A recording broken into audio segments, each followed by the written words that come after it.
Ngarang numidang pung tara rom tabada Sugnu romdagi Imphal tumna lakpa Gari mari Miyamna mai Thakhre mai thabagi thokdok adu Langmaidong High School playground da Gari ahum amasung atopa Gari amaga wabagai gi Indoor Brahma Sugnu lambigi labukka tainana leiba ahangba mafam amadani Langmaidong High School playground da Miyamna mai thadokhraba Gari ahum adudi chaka tara taruk panba Tata truck registration number AS01JC6643 chaka taruk panba Tata truck registration number MN015247 amadi Bolero pickup registration number AS01PC8604 ni aduga wabagai gi area da Miyamna mai thakraba Gari aduna chaka taruk panba Tata truck registration number MN05C3297 ni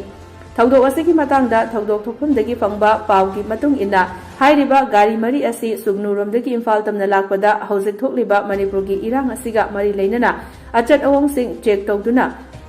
pamdaba thawdok sing thoktanaba Langmaidonggi area da ngak seliba ima ibel singna Gari sing adu khamduna check tawrubada Gari ahumda Plywood factory chalaibagi tongan ba machine sing yauna factory ga mari leinaba potlam sing yauramba thengnaki adudagi Miyamna Gari thorok leba singa wari sanabada purak leba miyoi sing adugi maraktagi Miyamga ningai sangdanarakpadagi khoisaunaraba Miyamna Gari ahum adu mai thakibani hairi atopa wabagai area da mai thakiba Tata truck aduna khoisaunaraba Miyamna mai thadokraba Gari ahum asigi maningda lakpani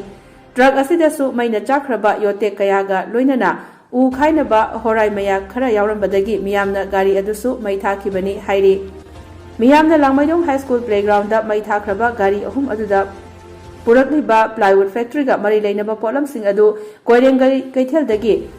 Nongthombam Dilip Kumar apokpa laikhidraba N Gari koba miyoi amagini hairi miyoi asina Sugnu gi Longpi Nazaretta hanglamba Miyamna mai thadokpikraba Plywood factory asibu run tawramba